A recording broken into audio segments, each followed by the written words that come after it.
Career Search Lunch and Learn, and I'm Linda Brubaker. I'm a career coach, career search coach, career transitions coach, whatever it is you want to call me.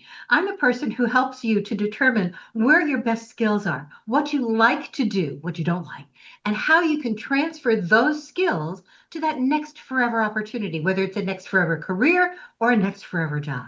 You want to have that control. And while we know that you don't want to be here, our goal in having you here is to make sure that we're giving you networking support and tips and tricks to be able to move on to that next forever role. Now, the information that we provide you today is based on a number of factors. I was an HR business partner. I've been an internal recruiter. I've been a headhunter. I've been a hiring manager. I've managed talent acquisition. And I've been in this role in career transitions coaching now for the last 8 years. So you're building on the 20 plus years of experience I have in HR and recruiting, as well as what I've been doing in career transitions coaching. And all of the research that I do, all the contact that I have with my colleagues, both in recruiting and hiring and HR, to see what kinds of information is out there to make sure that what we're giving you, we know is based not only on research, but on what's happening today. So that's what we're really all about, is to be able to provide you with that kind of support. Now, I mentioned when you joined the meeting that this is not a sales tool. So here's my only sales pitch. I do this as my way of giving back. In fact, this is why I got into career search coaching in the first place, to be able to share with you and to help you find those next opportunities and hire your next role, okay, your next boss. But I support this position, this role, and these meetings that I do, and I've been doing them now for over 8 years by doing some private coaching. So I'm going to put my information in the chat for the private coaching. That's my only sales pitch for the day. If you'd like to work with me, and I'm working with several of you here, and I love that, okay, please reach out. I can help you with any aspect of that career search, and that's my opportunity. But in the meantime, please connect with me. Please reach out if you'd like a quick call. You're welcome to do that too. I'd like to be able to know how I can support you better. In the meantime, we also have two additional career coaches here in the room, and I'd like to give them an opportunity to highlight themselves and tell you a little bit about themselves, because they not only support me, they're here to support you. Sue. All right, you all need to tell me if my microphone's working, because my usual big one that I just swung out of the way suddenly didn't connect today, and it'll take me a while to troubleshoot. Hopefully it's not too echoey and it's not breaking up. Because I'm here to tell you that not only do I do the things I put in the chat, I run a global mentoring consultancy. I work with Linda and Ken and other experts to help you have curated responses to keep up with what's going on in the changing work world. And many of you know, although I saw some new names today, I bring the pom-poms to celebrate big wins, small wins, everything in between. And I love, Linda, in the last 6 months, we are getting all sorts of ideas from people who are giving us wins we didn't even know was a win. Someone once said, I can't remember, a few months ago, I actually got up today and I actually felt motivated to do more on my job search. And that is too a win. Your being here is important. It's demonstrating you've already taken the first step. And Linda's already talked to you about community.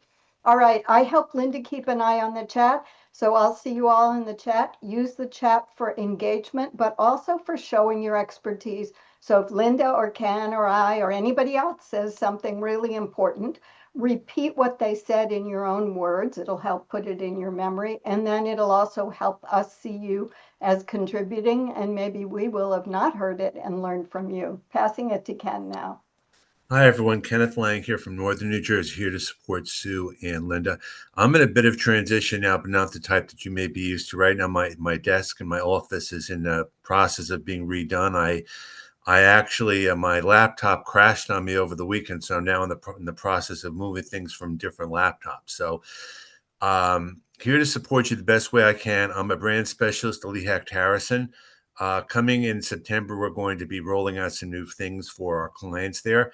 And I look forward to meeting you in person or online.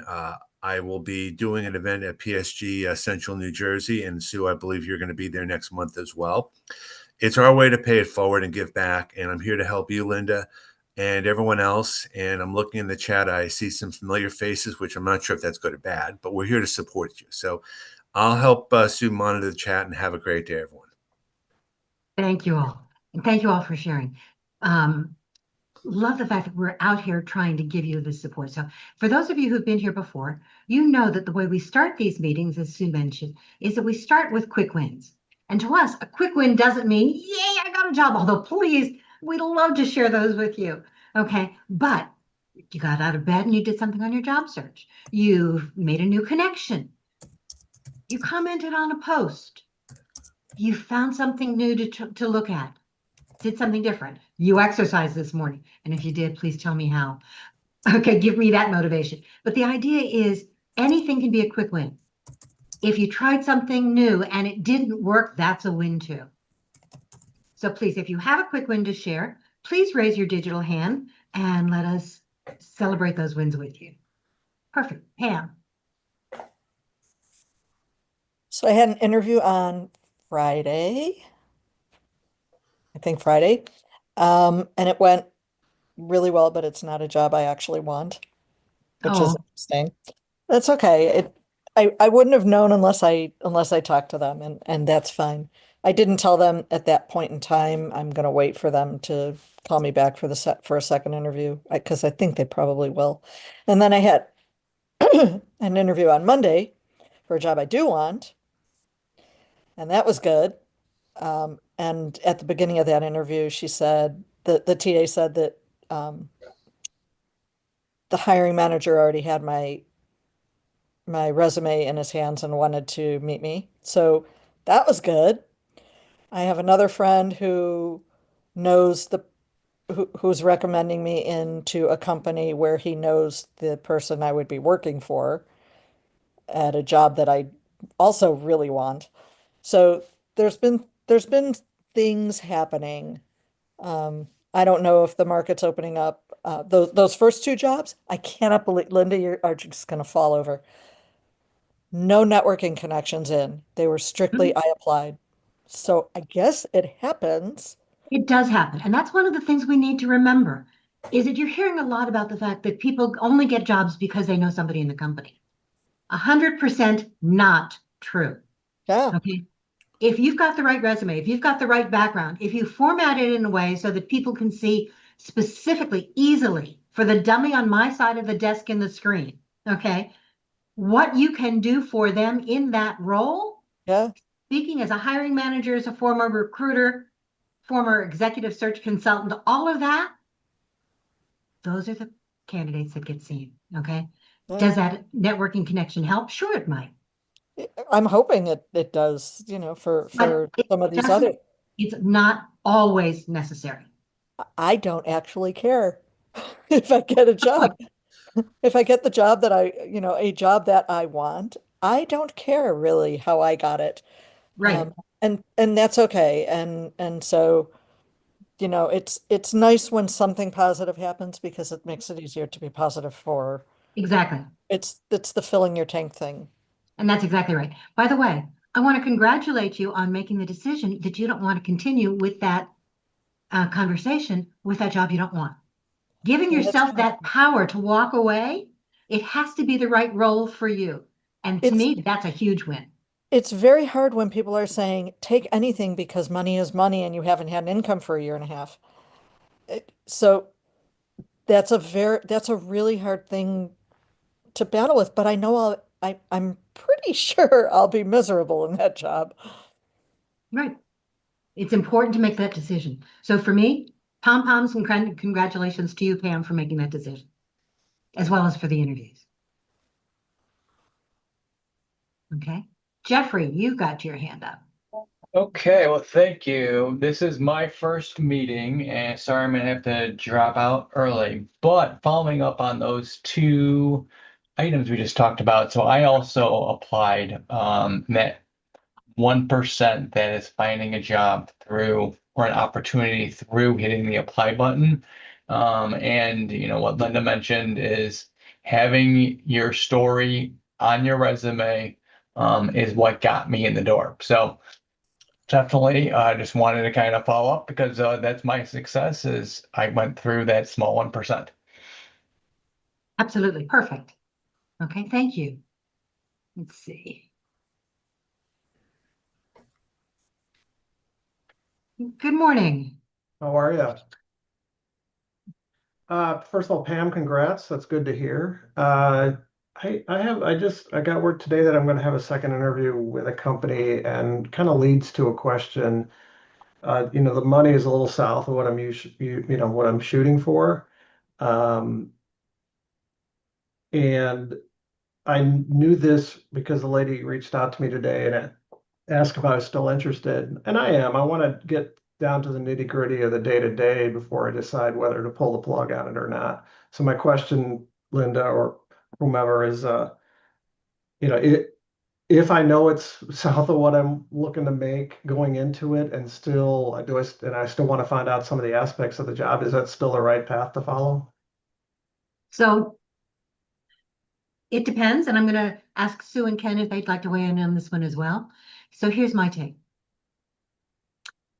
Yeah, it's worth pursuing for a couple of reasons. One of which is that you get the opportunity to continue to practice those skills, and they get a chance to learn more about you. You don't know just at the beginning, because they say, here's what the range is, whether or not they can expand that range. You always have the ability to negotiate at the end. Okay. Now, if they give you a range, okay, and ask what they're looking for, one of the things that you can do, or if they're asking you what your salary expectations are at the moment, based on what I know now and what you know about me now, here's what I think I might be looking for. That leaves it open to that negotiation later. Yeah, Okay. and I said, with respect to the compensation, I said regarding the compensation, look, I need to understand more about the day-to-day, and I'm sure, when the time comes, we can come to an amiable solution.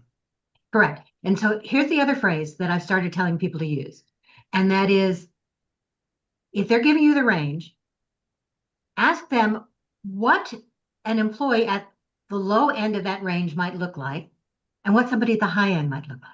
And then focus everything on that high end. Then when you keep going, you keep bringing up additional things based on this particular job that you can do that go above and beyond, okay, what they're looking for at that high end of the range.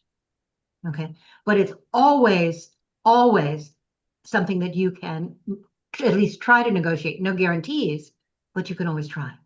Now, if it's 50,000 below what you're looking for, it may be time to walk away. Yeah, it's not that far, but well, in my last job, I told people that I negotiated for a living, so I'm not scared of that. It's just, just again, I'm trying to find something I want to feel comfortable, but not feel stressed, and Right. That sort of thing. So, Okay, so one more suggestion: if you're negotiating, always do it on the basis of not just where you were, because salaries should no longer be based on where you were. They should be based on the value of the job, but do it on the basis of factual information in terms of what others in that role are being paid. So go to salary.com, payscale.com, and look for that information. It may be. is Sorry? Glassdoor No. good? Honestly, not. Glassdoor is based on me reporting. Okay, so you're going to get some information. It's a good starting point, but salary.com, payscale.com are based on salary survey data from companies, not from individuals. Now, it may be a year or two out of date, but at least it gives you some of that information. So sure, use Glassdoor as a starting point, but companies recognize salary.com and payscale.com. They recognize that salary information data. Okay. The other thing that you can do, and Ken, this is your bailiwick, is that idea of talking about, gee, if it's really low, why don't we start it as a contract or as a fractional role to let me show you what I can do, okay, and then move it into something else, because fractional roles, you can often come up with a higher rate, okay, and then translate that into that full-time role at a later date.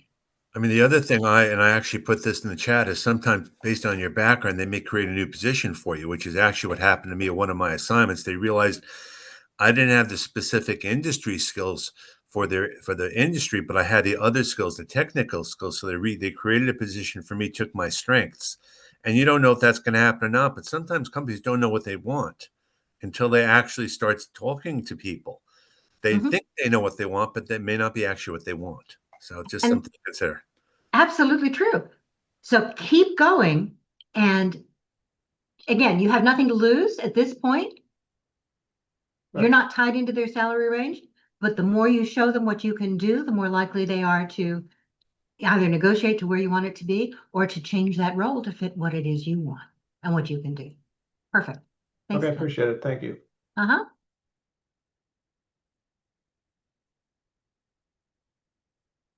Okay, I saw a couple of other hands up here.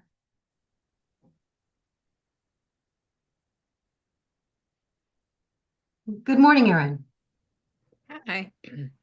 I had an interview that I think went well from last Friday, so I'm waiting to hear still on a second interview. And I had another interview the week before that didn't really go very well, but I don't think either side was really interested. It was just too much. I don't know, I thought it was like too many hats, and I only fit one of the hats, and I was like, no, I'm not gonna pursue this. But yeah, the one from last week, I'm hoping, I don't know, now I'm getting nervous because it's already Wednesday, but I'm hoping that I will get a second interview from that one. Don't get nervous about how long it takes between interviews. I shouldn't say that. Always, none of us can help being nervous, right? We all know that. But we're finding that it's taking longer and longer between application and first interview. And then for every step of the process, it seems to be taking longer. The average now that we're finding is more than 2 months. Okay. Last thing that I saw was 3 months from the time they actually reach out to you for the first time. Wait, 2 months from when you apply to when you get reached out to the first time? No, it When you're could be. hired. Yes. No, it could be 2 months from the time you reach out, you apply until you get the first reach out. Absolutely.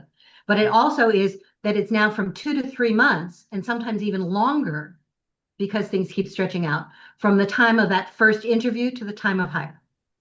Oh, that's crazy. Okay. So the fact that you haven't heard anything and you had an interview last week, Yeah. unfortunately, I wish I could say that that's a big deal. It's not a big deal. Okay. Okay. But it's okay for you to reach back out to them and say, gee, I'm really interested. I'm looking forward to our next conversation. Not, Yep. hey, when are you going to call me back? Yep. Thank you. You're welcome. Trying to do these in the order in which I see them. So, hello, Kathy. Can you tell us your win? Yep. Yes, this is Kathy. Someone was asking, and I didn't write the name down, I think Wade, about looking up salaries. I'm a big fan of ONET online. I know Department of Labor is very tied in with them, and it gives you you type in your job title or as close as you can get to your job title and your zip code, and it will say for your zip code right now, the range is somewhere between 70 and 120,000. And you can refine that as you go on more. Maybe you put the wrong title for what they recognize as your job. Because I was a purchasing manager, but if I put in purchasing agent, then that's a different job description. So I had to screw around with that to figure out what they actually called what I did for a living. But I think it's an excellent tool, and it gives you the full description of everything you do in that job, ideally. Part of it is it's a tool that Social Security uses for disability payment estimation, so that if you're unable to do this part of your job, how does that impact your earnings capacity in the future? So it's an excellent tool. I would highly recommend ONET. Thank you for adding that one. I appreciate it. Okay. Use all the resources that are out there, folks. Sergio. Hi, Linda and all. I have several roles pending, notification and whatnot after interviews. But I guess something that actually I just received today that was actually taken aback from, because what I've seen from LinkedIn and all the forums, a lot of people complaining, including me, right, of ghosting, right? So I actually received an email from a company that I'm pursuing, and I'm waiting, for the next stages. It's like, it's taking a little longer than usual. We're gonna call you back, and I think after Labor Day for the next steps, right? But again, that's in light of Aaron was saying, you playing the waiting game, and you impatiently waiting, right? Or maybe foregoing other opportunities because you really want this one. It's nice to see that, right? That people are actually being considerate of the time spent in the whole process. So You're absolutely right. To me, that's a win too. yeah. Perfect. Thank you. Hello, Shane. You're new, aren't you? I am, yes. Hi, Linda. Hi, everyone. Good afternoon. My small win is that I've been waiting to hear back after having a second interview. The second interview was about a month ago. Still no word. And there were, I think, about 2.5 months between the first and second interviews. Meanwhile, someone that I knew when I worked my previous position contacted me out of the blue and asked me to speak at a conference, and she said she could pay me. So that Even will be better. my first. It's like, really?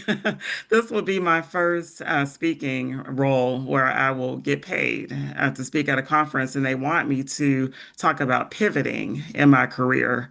So I thought it was really good timing because I am in between roles right now. So that was definitely a pretty big win for me this week. Absolutely. Yes. Congratulations. Oh, thank you. Okay, last one, because we want to get to our topic. Okay, hello everyone. I'm Diane, and I would like to be able to come here with a win to say that I have a job. But but this is to piggyback off of what Sergio stated about, hearing back from people. I had put in for an application for a role, I'm going to say about a month ago. Hadn't heard anything. So I'm following up. I am searching and stalking and lurking on LinkedIn to find out who a connection might be. And I found a talent and acquisition person with that company. And I reached out and, they responded back. So then I waited a couple of more weeks and I reached out again and they responded to let me know that that position had been offered and accepted. And they said, we got 2,600 applications for this role. And his team is stretched very thin. And as much as they would like to respond back to everyone, it's hard to do so because of the volume that they have to deal with. And he says, unfortunately, that seems to be the new norm. Mhm. So, what is my Fortunately, win? I actually heard back from someone. that's true. That is a win. And Yeah. you're right. There are so many people applying for jobs, and unfortunately, we're finding that a lot of those are bot responses. There was an article yesterday that I was reading that says that there are also a lot of these fake job seekers. Okay, actually you're applying for jobs. Yeah, shaking your head at me, Kathy, but I agree. So we're finding that there, and I will probably post about this later in the week as an idea, but not only are there fake jobs and fake LinkedIn profiles, as Ken was talking about this morning, but there are also fake job seekers. And there are so many of these AI responses to jobs that not only are companies getting overwhelmed by what's going on, by all of the responses that they're getting, they're trying to change some of their interview practices as well. So Why would someone fake a response? I mean, why would an evil power behind all of this fake a response? I don't understand. So one thing is that if they're putting their information, and one of the things that they were saying was that a lot of these are coming from Korea, actually. Okay. Yeah, and it's a way of getting into the system, the company systems, because once your information is in there, if you have some malicious code, I'm not a programmer, okay, that you can be able to tap in and do other things. But companies are getting overwhelmed. It's one of the reasons that we highly recommend, okay? Number one, tailor your resume each and every time. Don't just send it generic. The more you make your position, your resume fit the job, the more likely you are to get an interview, more likely you are to move forward. Number two, don't apply directly through LinkedIn, period. Find the job on LinkedIn, find the job on Google, find the job on Indeed, Glassdoor, Zip, wherever you want to find it, go directly to the company website. A lot of those added responses, okay, that are cluttering up the company's talent acquisition system are coming directly from those easy applies. They're coming directly from sites like Indeed and LinkedIn. If you're applying directly through the company's website, you have several advantages. Number one, speaking as a former recruiter, I get an email ding every time X number of people apply, or if I say I want a ding every time, once, twice, 3 times a day, to tell me to go take a look at those resumes. It gets there so much faster. Okay, we found that it takes anywhere from 3 to 10 days for the information that you submit through a site like LinkedIn, Indeed, Google, Zip to make it into the company site. Whereas if you're applying directly, it is there immediately. Second, if you're applying directly on the company site, you know that it is still a job that they're looking at. Okay, so that has that advantage as well. So find the job wherever you find it. One of the good reasons to look on LinkedIn for the jobs is that you can sometimes get the name of a recruiter who's associated with that job. Okay. But however you do it, apply directly on the company site. Okay. And please, please, please tailor that resume each and every time. I know it stinks. I know it's tough, but remember that you're formatting it as well. Plain, easy, dull, boring, Word format. No text boxes, no tables, no icons, no graphics. Okay. Make it easy for me to find in the first 2 to 9 seconds at the very top part of that resume what you can do, the results that you've been able to achieve, how those transfer into what I need, what you can do for me before you even get to your experience. That top part of the resume is where you're going to format it for me. Okay. I mean, my side of the desk or the screen. So Pam, the executive summary is something, and we can talk about this at another time too, but executive summary is questionable at this point. Some people are saying leave it, some people are saying don't. To be honest with you, I normally didn't read them, but the system does. If you're going to do an executive summary, to me, an executive summary is more of a knockout than a screen in. Because in your executive summary, if it is much too generic, you're including this and this and this, and the job isn't looking for that, I'm going to say, number one, you haven't really read my job. Number two, you may not be happy doing my job. Number three, you're really interested in a job, any job, and it doesn't really matter what it is.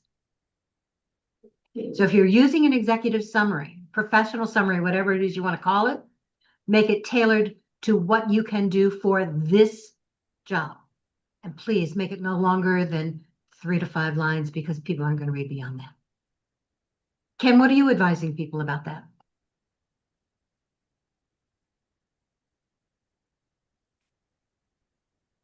Ken, you have to unmute. No, I know. I was just, I think, see, my issue is this, we call it a branding statement where we are. I think you have to have the job title right at the top of that, on top of everything else. Otherwise, it doesn't matter. I go back and forth about this. I think a lot depends on how much experience you have. I think it's really maybe 2 or 3 sentences, but I'm telling a lot of people now who have a lot of background to have an accomplishment section underneath that, taking some of the skills from the many, many years and just putting them at the top, because your skills don't go away, but your accomplishments, you want to put your best foot forward. And again, from a recruiter perspective, I'm pretty sure that makes sense too. Absolutely. Sue. Similar to what Ken and you said, Linda, the way you take control of your story is by having it, you'll laugh because this is what I always say, you need your evidence-based results in there. That's your accomplishments. I saw someone said they were told to put skills up at the top, and I've told people over and over again, there's been an emphasis for 2 years on skills-based hiring, but skills isn't your experience. So show your value by showing what you've already done. And I just posted about OATS, OATS today as an even different way to get your attention. That's just based on scanning resumes and stuff. So we can go into that, Linda, another time. Absolutely. But I think the reason for the story also, which people forget, is it makes you the owner of your resume. It makes you the owner of that job by you've had to tell a story that isn't just reverse crown order. I accomplished this, I did this. So just however you want to do it, you could do it as accomplishment statements, but make sure that you're giving people the evidence of your value and not the those who've been here for more than 2 years, the 2 years. It's not the doing, it's not the laundry list of I did this and this, it's the done. What did you accomplish? Absolutely. And we will do another one on resumes because obviously this is a big deal. But one of the things that I want you to think about is that from the resume standpoint, and here's the last thing I'd like to talk about resumes today, is the title at the top of the page is the job you're looking at, that specific job, not everything you can do. So the title of the job that you are applying to. And then my recommendation, the same as Sue and Ken's, is that you pull out those significant accomplishments, regardless of where they were or the time frame, that match the new job. Talk about the transferability. And if the only thing you do is you talk about the result, okay, I don't necessarily care about the rest, but the result is what tells me what you can do for me. It's what's going to intrigue me to want you to be there. So one of the things we've been talking about, and we're going to talk about more, is the idea it's not just the telling, right? I can tell you that I have this skill, that I'm really accomplished at this, but unless you show me, the show me is what really counts. The show me is what tells me that you really know what you're talking about. And the show me is what's going to intrigue me to want to know how what you've done there matches what I can do here. So my resume, when we talk about resumes, you start at the top with obviously your contact information, the title of the job that you're looking at.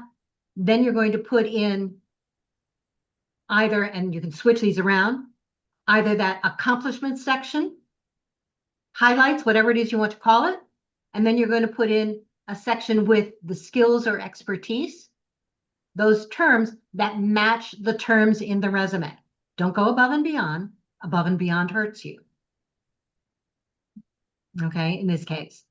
But what is the job looking for and what can you do? David, can you do something real quick? And then we're going to go on to the topic. Sure. I was just going to say regarding the summary at the very top of the resume, since they're only spending a few seconds looking at me anyways, I might as well have my key qualifications, etc., right up at the top. So they're going to see that right away. That's why I like this summary. Except that honestly, David, the summary, putting on my recruiting hat, Yeah. key qualification, summary has to be short. So I'm not sure what you mean. It's only 3.5 lines. Yep. Okay. Perfect. But I also want you to pull those out in a separate section because I'm more likely to look at that separate section in addition. So you can add several different ways. Resumes are one of those things where saying something more than once, okay, isn't going to be a bad thing necessarily. Okay. You say it in different ways, but the more times you say it, the same way they do it in the rest in those job postings, you know that it emphasizes that for me. Okay. Saying it more than once is good. Okay. All right. So let's now, yep, Sandra's right. The metrics, if you can, but not all of us can put metrics in, but you can still come up with the result. Okay. Linda, do you by chance have a copy or an example of a resume the way you have it laid out? Even if it's John Doe or something, because I'm having trouble getting the results without saying add company XYZ, which makes that result. It's a combination of specific and generic. I want to know what you did, what you accomplished, not necessarily where you did it. If it's just where you did it, then I'm going to tie it to that. So for example, increased sales by X% by doing this. Yes. I'm leaving out the where. But it's going to be repeated down in the experience a second It time. could be. It doesn't have to be. Yeah, if there's a template or an image that you have, would be greatly appreciated. Or does anybody have an example that they can share? Okay. Great. I'll try and put something generic in the group, but there are so many different kinds based on what you're doing, but the formatting for me is the same. Okay. But yes, we can share some of that. And we'll do another section specifically on resumes, and we'll share some of that as well. Okay. By the way, I don't have a topic for next week. Do you all want to do resumes next week? If you do, put a 1 in the chat. If you'd like to do something else, put a 2. Alrighty. So we'll do resumes next week. Perfect. So one of the things we're going to do is we'll talk generically, but if we have time, so that means we're going to cut down the amount of time we spend on the wins. And maybe we'll make sure that you have a copy of your resume that you can share. Okay. We won't be able to do many of them, but we'll see whether we can do a couple and just point out very quickly some ideas from those resumes. Okay. It's going to be more in terms of formatting than anything else, but we might be able to give a couple of quick hints. Okay. Perfect. All right. So let's talk about the importance of being seen as that subject matter expert. And David, before the meeting started today, you were talking about, David Mills, that you don't see yourself. You've got so many things that you do, it's hard to be that expert, right? The idea is that we know, you've got a lot of skills, and that's what we want to do. We want to help you focus in on those skills, and we want to focus in on that expertise, because your skills, what you bring, Sue's version of oats, my version of results first, okay?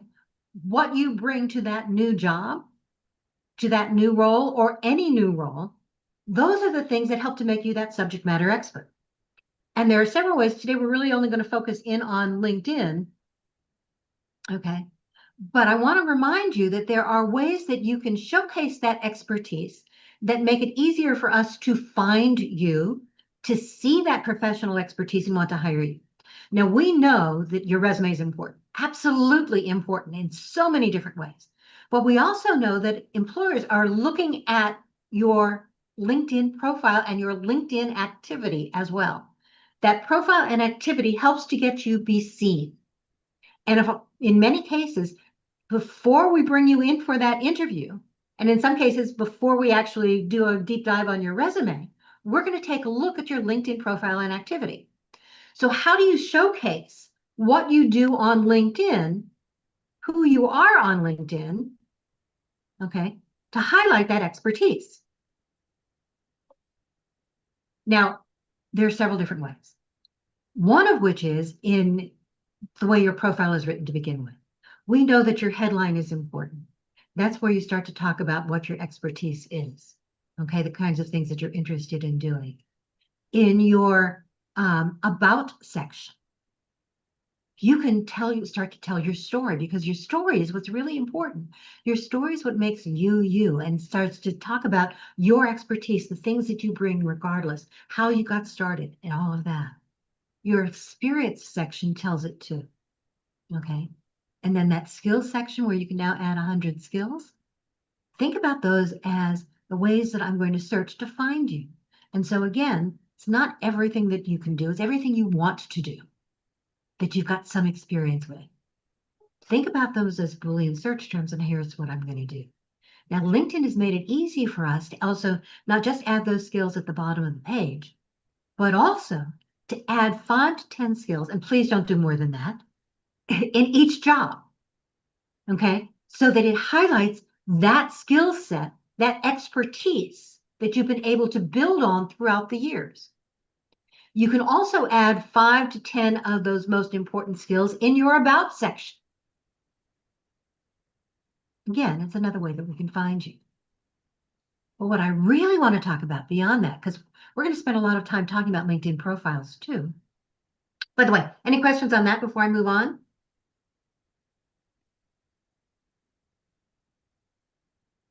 So that starts to give that impression of who you are in terms of your expertise.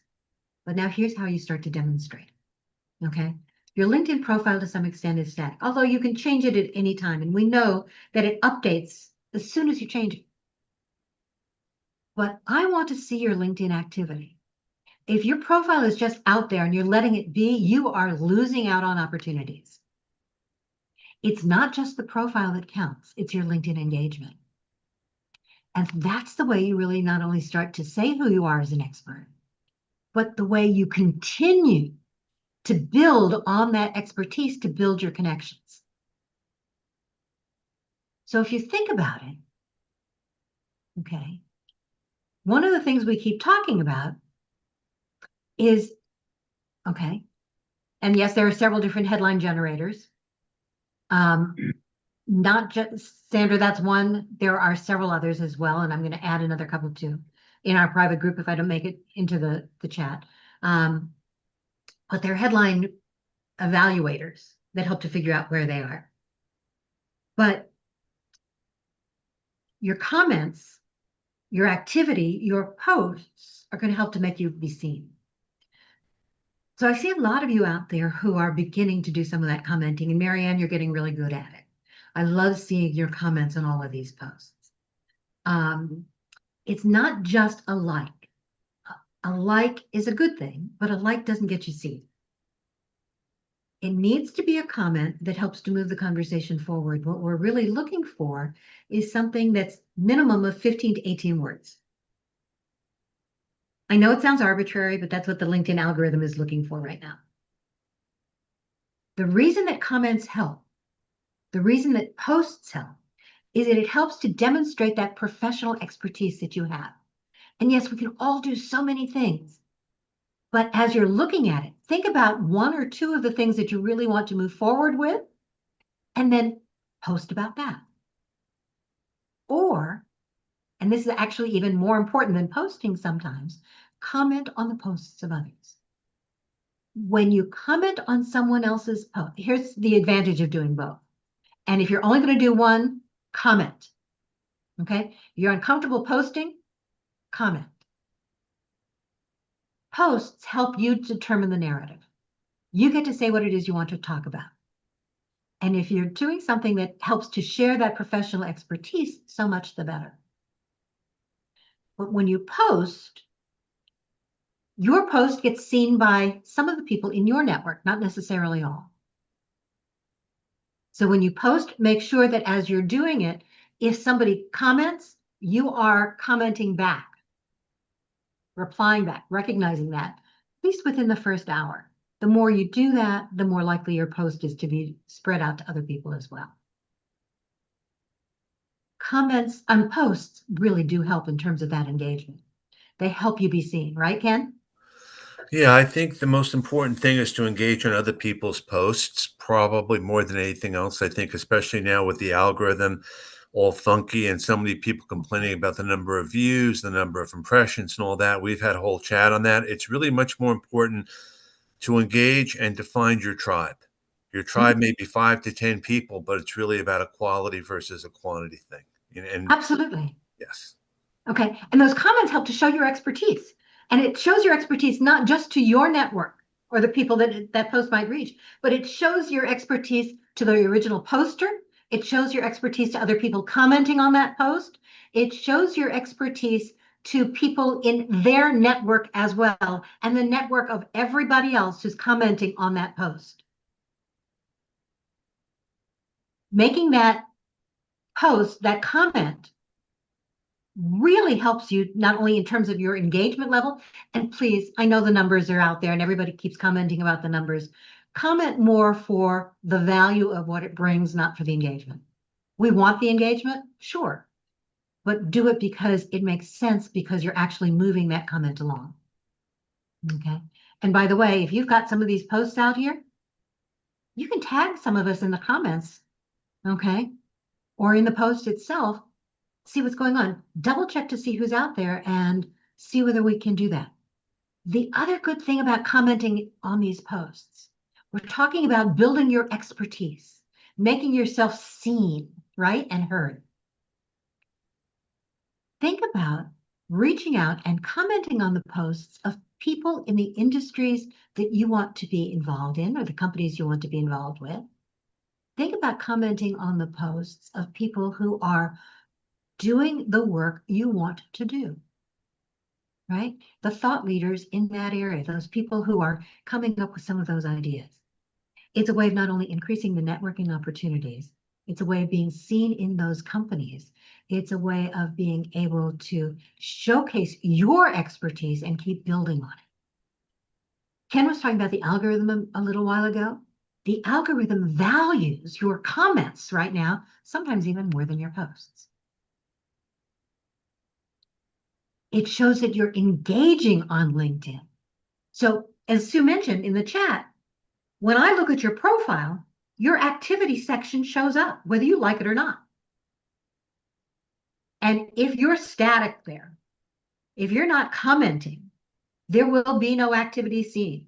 Even if all you've done is like, that doesn't show up as part of the activity on your LinkedIn page itself. It does if I actually click on see all activity, but I'm not necessarily going to do that unless there's something there that intrigues me. Your comments show up as activity. Your posts show up as activity. I want to see that you're using the platform. If I'm looking at your profile, whether I'm looking at it because I want to see, is this somebody I want to talk to network with, to bring in for an interview, to think of it as another thought leader, to connect with, whatever it is, your activity is the way that you demonstrate your expertise and who you are. Your activity starts to tell your story, to make you that authentic person that tells me who I want to know, like, and trust, because you're sharing valuable information. One of my clients actually said that he got hired. He had an interview with a company, and the CEO's first comment to him was, one of the reasons that I wanted to make sure that you made it this far in the process and that I got an opportunity to talk with you is because I read your comment on somebody else's post. And you weren't doing it, okay, just for yourself. You were sharing valuable content that I can see used in our organization. Okay, this happened to be a cybersecurity guy. And the information he was sharing on other people's posts and consistently, not just every 3 months, told the CEO that this was somebody he wanted to hire. So the CEO apparently had his mind made up even before he talked to him, and the conversation was just that confirmation. So your comments, your engagement on the platform really helps to showcase who you are, what you can bring, and increase that engagement, that demonstration of who you are as an expert. Okay? Don't worry about chasing the algorithm. The algorithm changes all the time. I don't care for my own posts, my own comments, if I'm getting anybody looking at them. Well, I shouldn't say that. From a vanity perspective, I would love for people to do that. But I want to make sure that what I'm doing reflects me and the value that I bring. And I'm doing it for that reason, not to generate activity necessarily. I'm not looking at the numbers. I'm looking at the comments and I'm looking at the engagement. From that standpoint, I'm looking at whether or not my message is clear and whether it's there in a kind of a supportive role. Okay. So the people who brag about having X number of comments or engagements on a singular post, okay, that's great. But then take a look at what the post is all about. Is it bringing value or is it just there? So yes, always communicate in your own voice. That authentic you is important. It's another reason for doing the comments in addition to the posts. You want to make sure that you are seen as that expert, not just on your own page, okay, in your own profile or in your resume. You want to make sure that the person that I see on your posts, in your profile, in your comments, and when we're talking is exactly the same person, which means that if you're using AI to generate any of that, generate it only as an idea. But if I'm not seeing you and hearing your voice, it's going to work against you, not for you. Okay. Now, I know I've been rambling on here. Does anybody have any questions or other things to add? Okay, Ken or Sue? Nope. Okay. So remember to post. There's one more thing that I wanted to do real quick. We talked a lot about how to post and share your expertise, but how do you find those right people whose posts you want to comment on to share that expertise? And there are several different ways. Okay, and when we talk about LinkedIn for job seekers or career seekers, those in career transition, or those who are just trying to demonstrate your expertise, there are several things you should know. Number one, find people at the company that you're interested in, okay, that you're applying to or thinking about, some of those target companies. Find some of their people and some of their posts and comment on them. Okay. If you've seen something that makes sense and you've already applied at that company, absolutely follow those people that you've applied to, that you've talked with. And if something makes sense, okay, then you can, in a comment, make the comment about what's going on. And then in a message to that individual, okay, after you've posted something, by the way, here's something that I've thought about that might be interesting for you. Number two, so that's the individuals in the company. If there are individuals or thought leaders and you want to make sure that you see their posts so that you can comment on them. And my recommendation, by the way, is LinkedIn is so active in many cases. You're going to see posts all the time. Your news feed is always going to be changing. That you want to be able to make sure that you are following, that you are commenting on, that you are targeting some of those posts comment on that are ones that you really want to see. Did you know that you can actually search for an individual on LinkedIn so that you can find who they are? So for a quick minute, okay, what I want to do is share my screen with you.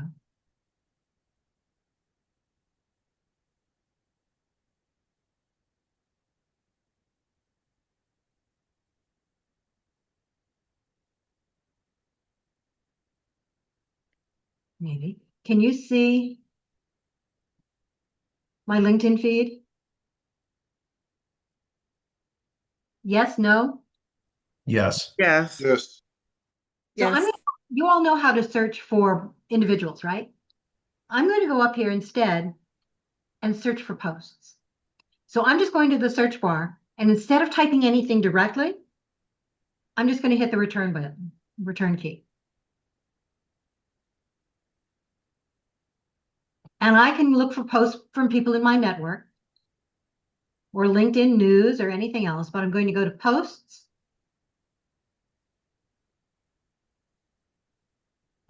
From member.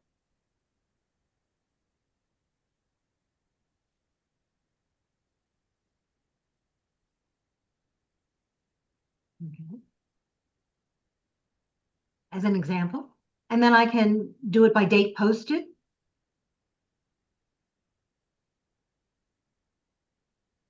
And it will show me, sorry for picking on you, Sue, but it will show me all of her posts within this last week or this last day.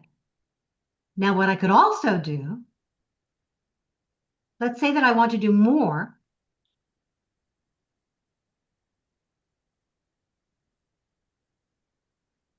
I want to add several people to this list.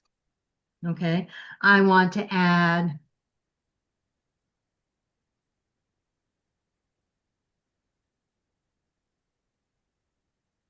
okay, whoever it is. Any of you. Okay. I can add all of these. And then when I hit show results, and I could make it today, I can make it a week, whatever it is, I can then save that. Okay. Because now I've got all of these people. If I save this, I'm going to put it on my bookmarks bar and I'm going to call it, okay,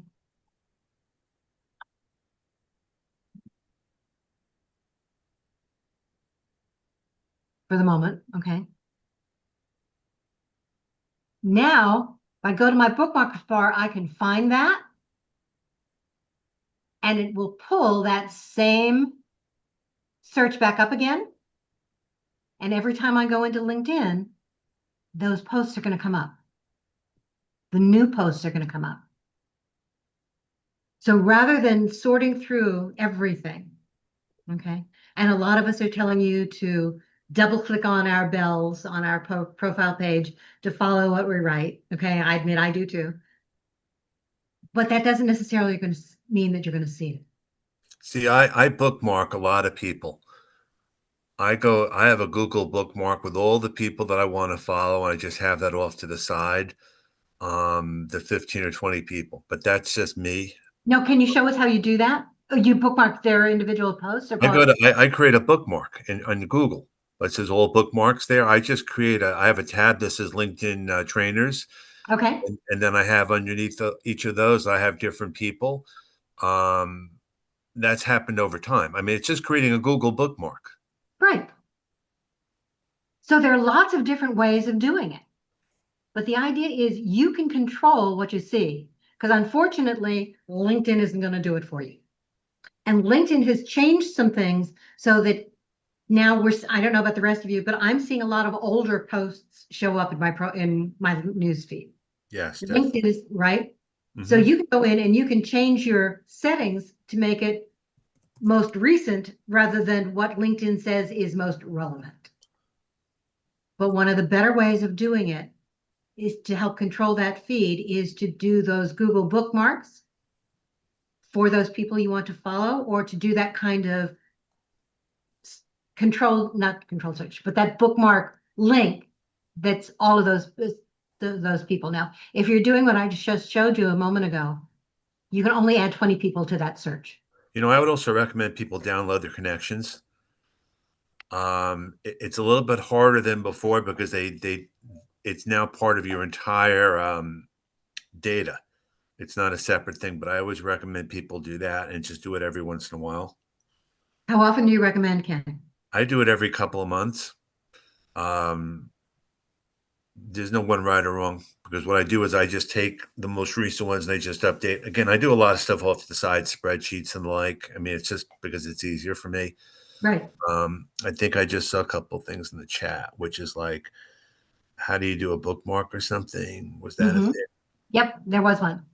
I mean, if you go on to Google, there's an add a bookmark thing, and then you can just take the URL of the person as the link. Can you show us, Ken? Well, you have to give me a second. I know you're on your computer and it's harder. No. But do I have the ability to share my screen? Yes. Okay. And if you're referring to my comment, it wasn't how to do a bookmark. It was when you say Google bookmark, are you specifically referring to Google, or are you just talking about a browser bookmark regardless of what browser? I think that's what he means. It could be any browser. Okay. It could be any. It's just the idea that you have them off to the side, whether you're going to do it in Chrome or you're going to do it in Firefox or Edge. Right, okay. So it's not specifically Google. No. I just use Google, okay. But it's whatever you choose to do, and you can have different settings. It doesn't have to be LinkedIn. It could be whatever you're choosing to do. It's just that way you take it with you with device to device, and that's kind of a best practice that I picked up over time. Mm-hmm. And it really helps because it helps you circulate or curate your feed. Yeah. Okay. So that you're seeing the kinds of things, at least initially. That doesn't mean you should be doing just those. No, But these are all different best practices. No, Right. There's no one right or wrong, and it's whatever works for you. And it can be 2 or 3 people. But once you set it up, it becomes easier. You know, you could have a bookmark by title, by what Right. you're looking for instead of person.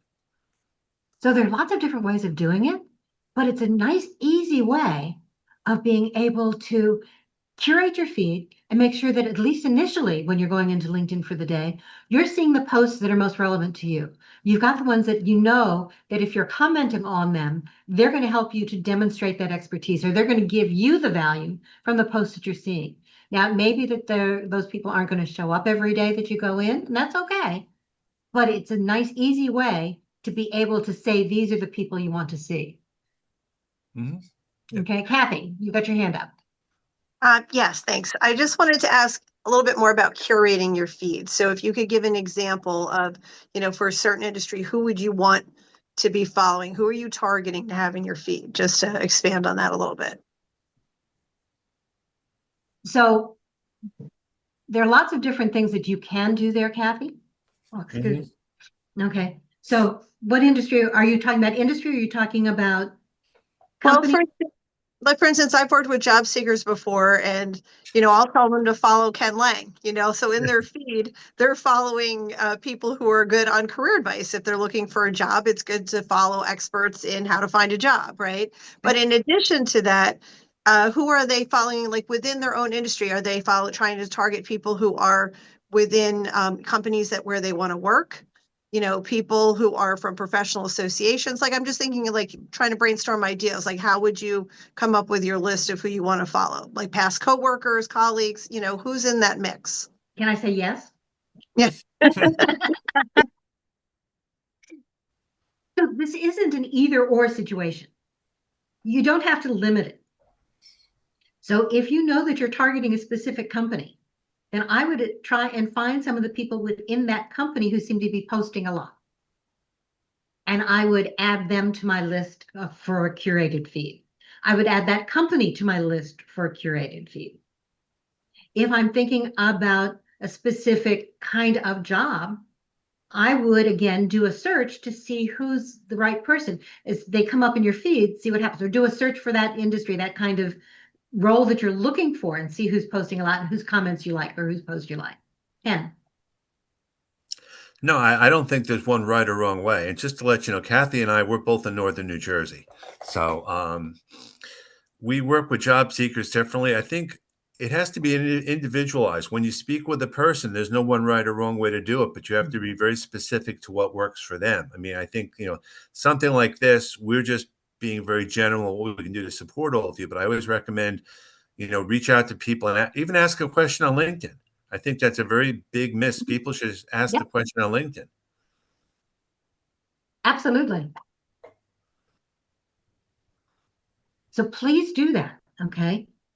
And that could be a poll question or a post of your own. Yep. Who are the experts you follow in this area?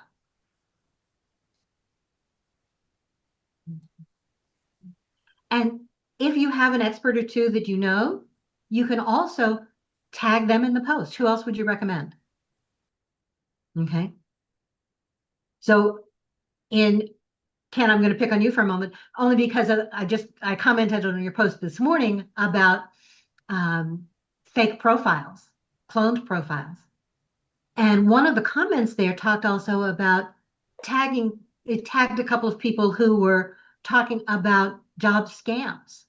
Mm-hmm. Yeah. Okay. So that's another way you can do it. In part of your comment, you can tag other people. And then you can follow up with them to see who else is doing things. And that's the other thing. There are people there that are just stealing other people's profiles and pictures, coming across as who they're not, they're not. And that's a big danger for job seekers. That was my actual post today, because some of the people that I know, First Connections, they were like floored that people were taking their pictures and everything. Yeah. So it does happen. So one of the things, and I don't know about this, but yes, you need to always report those fake profiles, block those fake profiles. LinkedIn isn't doing anything about it yet. Nope. Okay. I keep hoping that the more of us who report those and block those, the more likely is LinkedIn to do something with it. I have found that LinkedIn is doing something about some of if I'm blocking certain people because of some of the nature of their comments, okay? I still have a couple of people who are reaching out and said, ooh, using it more like a matchmaking site, okay? And when I block those, LinkedIn does respond. Okay, not often, but they do. And I actually had LinkedIn 6 months ago, and I know it's been a while before some of the takeover stuff. Reach out to me in a comment and say, by the way, we think this is somebody that is doing some malicious stuff. Would you like us to block it? Okay. So there are those possibilities as well. But there are lots of different ways of doing it. In fact, if you all have ideas about how to do it, it's not enough, by the way, just to block them. You need to report them too. The comments and the profiles. So report first, then block. Because if you block, you can't report. Okay, so it's that two-step process. All right, so we'll keep talking about this. Next week, we're going to talk about resumes. I'm going to stay on for a while. I know we're past time. So for anybody who needs to leave, please, we understand. Okay. So make sure you're doing that. I want to remind you all to copy the chat for those of you who are having to leave. And there are two ways to copy the chat. I will put the chat, by the way, in our LinkedIn private group, so make sure you join that too. But you can copy the chat by going up to the top of the screen where it says Career Search Lunch and Learn. There are 3 dots. Click on those 3 dots, and one of those will say Save Chat. You can also do it the old-fashioned way, and that's to put your cursor anywhere in the chat and do a Control-A, Control-C, and then copy it into a document of your own. Jennifer, you had a question. Am I unmuted? No, you're fine. Okay. Not to be negative, but I just found a job this morning that I had applied to the end of July. And I think I just did it easy apply back then, but we'll move on.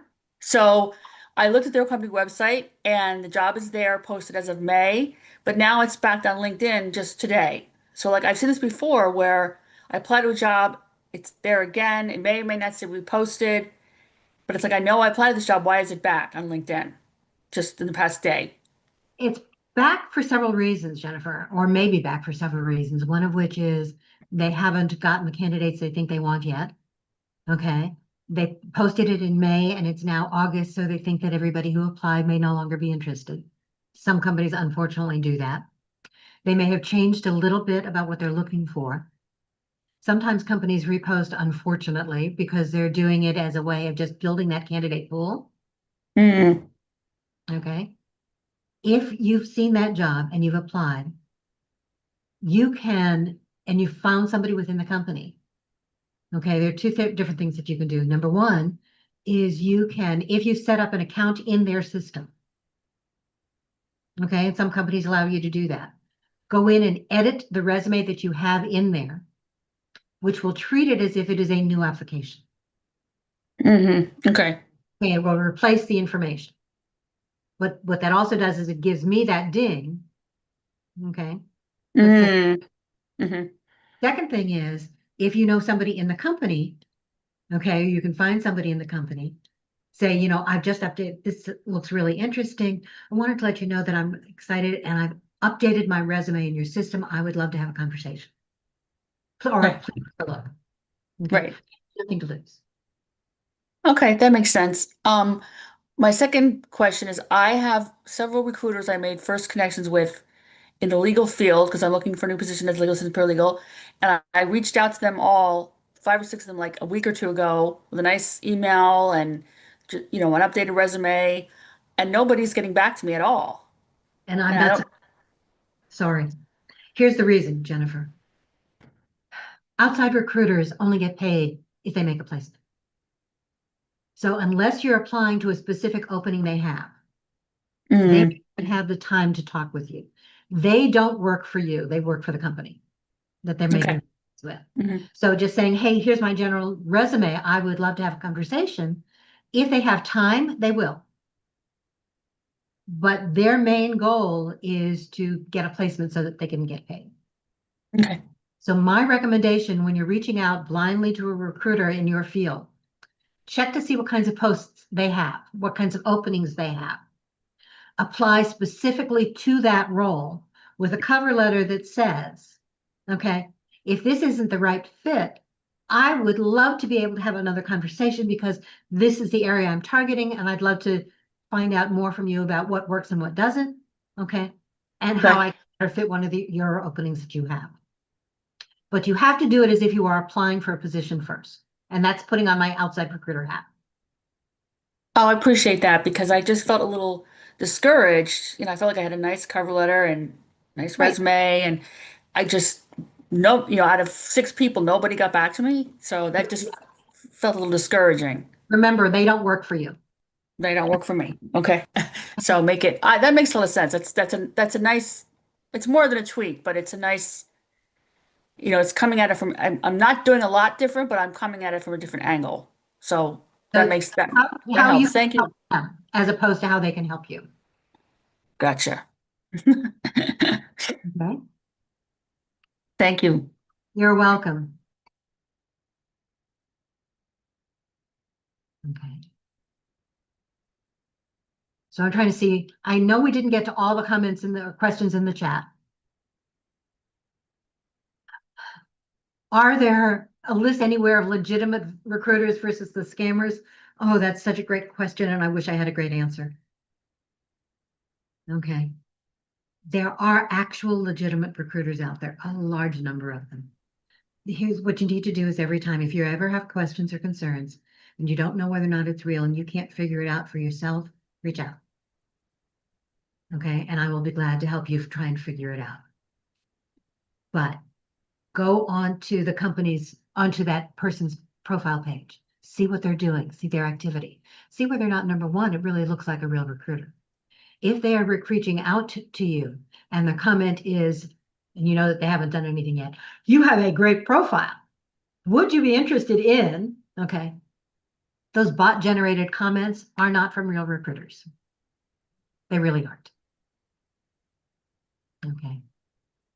So you have to be careful with those. And again, any of those reach outs like that, what I would say is that that's something, that comment and that is something that you first report. Okay. And then you block the individual.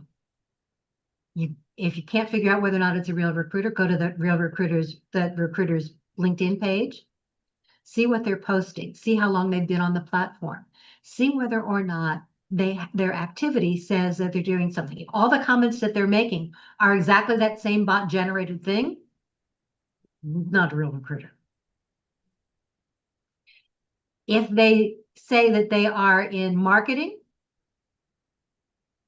okay, in the rest of their experience, or even in their headline, and they reach out to you as doing it as a recruiter, they're not real. Look to see whether or not the job that they are talking about is actually posted on the company's website. Not just the company that they say they're representing, their their placement agency, but also on the site of the company that they're looking at. Never, ever, ever let somebody send your resume into a company without knowing who that company is and you giving the permission first. Okay? Never, ever, ever. Sorry, I very rarely say that, but don't do that. Okay.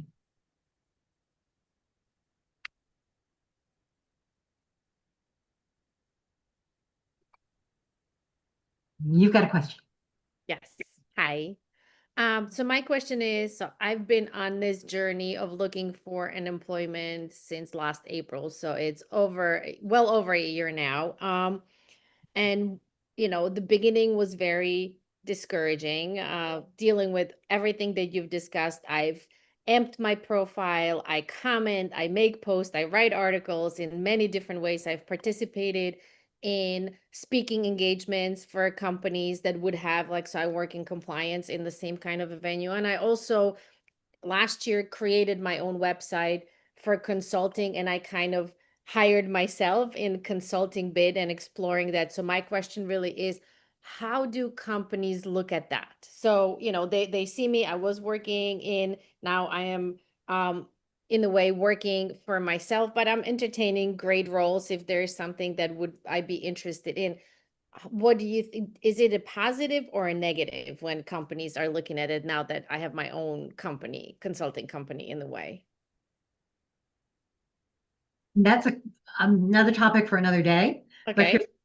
Okay, because more than I have time to answer for today. Sure. But Okay. so we can, yeah, we totally. Okay, so I would add that, put that in the chat and use the word topic, all in caps, which reminds me that we need to cover it in another session. Okay, but here's the quick response. We know that everybody's doing side hustles and they're doing a variety of different things. Having that company page saying you've got your own company out there is great. What I might do though on your LinkedIn profile and on your resume is instead of saying you are the owner of, okay, and you could do that, talk about the work that you do instead and give yourself a title that respects that. It's not CEO, okay? It is, let's say, I don't know what you do, I'm sorry. What do you do? Compliance consulting. You can say compliance consultant, Okay. okay? You can also say, if you're going to be listing that company, you can say, while I am looking for my next full-time role, I am doing consulting opportunities in this. Okay. That allows you to do that. And it also tells me that you are still looking for that full-time role. And while you may continue a little bit of that on the side as a hustle, side hustle, that's not where you want to be long-term. Okay. Thank you. Of course.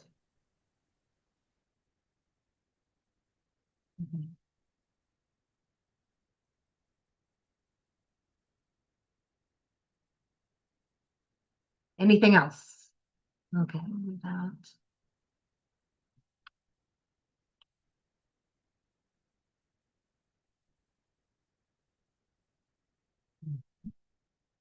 Remove my spotlight. Thank you to those of you who stayed with me for so long. I'm going to turn off the recording.